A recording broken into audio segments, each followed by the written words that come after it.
If you're like me and you grew up thinking going to college would be enough to get you a house, maybe some kids, you might be a little bit upset right now because, you're looking around and we're kind of going through a bit of a housing crisis.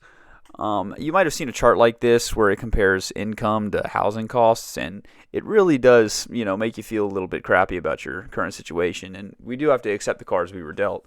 But, there is a way out of it. There is a path forward. See, this chart only spells doom if we operate under the assumption that you're going to get a semi-comfortable lifestyle. If you're willing to set that assumption aside for a moment and try to accept a lifestyle less like what we were promised and closer to something resembling that of a homeless person, that income line down there becomes more and more capable of yielding the cash required to meet that housing line. How do we do this? Dear viewer, I present to you hobomaxing. That is, reducing your expenses to zero as if you had no income. Whoever said you got to spend money to make money lied to you. 2026, we're out here with an income, still begging for money. We're not doing none of that paying for rent. We're not doing none of that pharmaceuticals and healthcare. Not happening. I said $0, okay? It's an extreme antithesis of consumerism. And let's be honest, we all hate consumerism anyway. I mean, we appreciate the Diet Cokes, and the IMAX screenings. But honestly, we could do without it at this point, so why not go all the way and just become hobos? See, when I suggest this strategy to people, you're obviously going to think about the downsides. That's only natural. So I'll just get that out of the way. I'll go over the drawbacks first, but I promise you the benefits are extraordinary. So just stick around. So starting off with the drawbacks, here's the first one. You're going to have to make a lot of sacrifices, okay? For example, it's going to be really hard to bodybuild while you're hobomaxing. You're not going to be paying for a gym membership.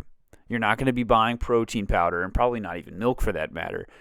And as a matter of fact, your diet is going to consist of whatever you can get your hands on, not what's nutritionally optimal. So it's not going to be a carnivore diet. It's more like a hunter-gatherer diet, And from the outside looking in, I know it sounds bad, but there are upsides, to this sort of like I said, hunter-gatherer lifestyle. It's that when you eat your food now, you know that it comes from your paycheck most of the time. So if you're begging for food on the side of the street, you don't have to feel bad about eating it unless it hurts your pride. But that's the thing about hobomaxing. There is no room for pride, okay?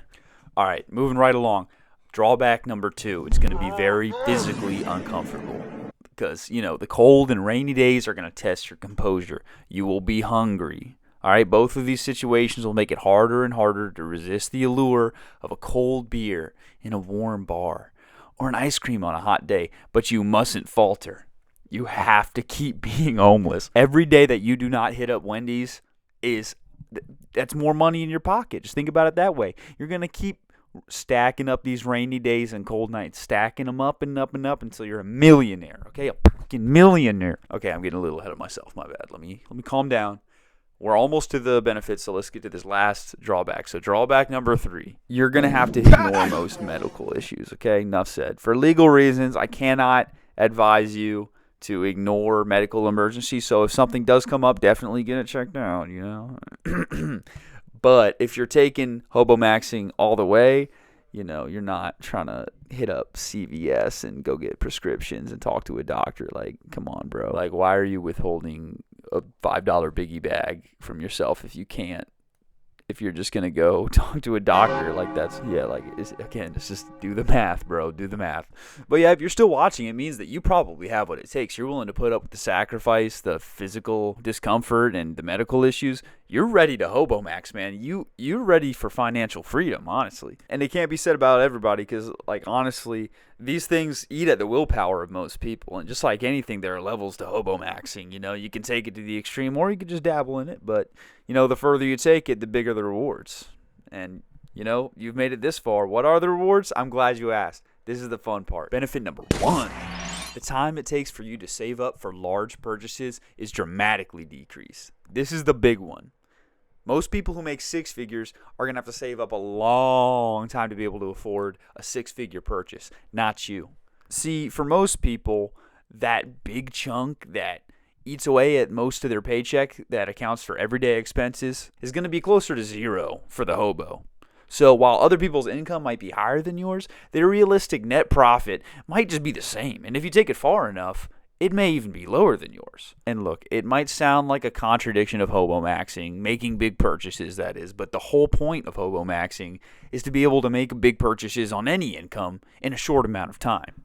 Remember that graph from the beginning? Look, let me put it up again. Look at that graph. The problem with it is that the 70K at the bottom isn't enough to match that line at the top, but that's how the system was designed. At this point, you can just work forever and ever and just never be able to own anything of your own. And hobomaxing is just honestly the middle finger to that whole system, because you're basically saying, you know what? No, I don't always need a roof over my head, and actually I don't need health care, right? Like, I'll be fine. I just need to make it like maybe a decade, and then I'll be able to own a house. I'll do whatever I want. I just need to put the work in now, pays off later. All right, cool. Benefit number 2. You're going to have so much time on your hands, and it's actually going to enable you to start investing that time and making more money. So while your expenses are going down, your potential to make money is going up, right? You can just grind out a side hustle. If someone, needs a ride at 2 a.m., but they're 2 hours away, then you're like, yeah, I'll be there. I got nothing going on. I got nowhere to be, right? I'm homeless. Start a tree removal company for your entire area because you got nothing to do. Do it on weekends and at nights. You have nowhere else to stay. And then when you're there, be like, yo, can I sleep in your ditch?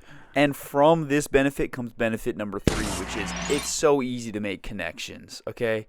Everybody remembers a homeless guy. Think about it. If you hire a homeless guy on the street for $20 to mow your lawn, you think you're ever going to forget him? That could be you. These could be future business partners that you're dealing with. And honestly, as long as you're not smoking crack in their front yard, they'll probably be a lot more likely to trust you in the future. So that's been a general overview of hobomaxing. I hope that you see the vision here, because it is a bit of a niche subject. At the end of the day, you spend less money, you're going to be able to spend more money in the long run. So yeah, good luck on your hobomaxing ventures. I believe in you, because it is going to take a lot of dedication. But if you made it this far in this video, about 2 people will. So congratulations. Pat yourself on the back. Here's a playlist of videos like this one if you liked it. But thanks for watching. Catch y'all.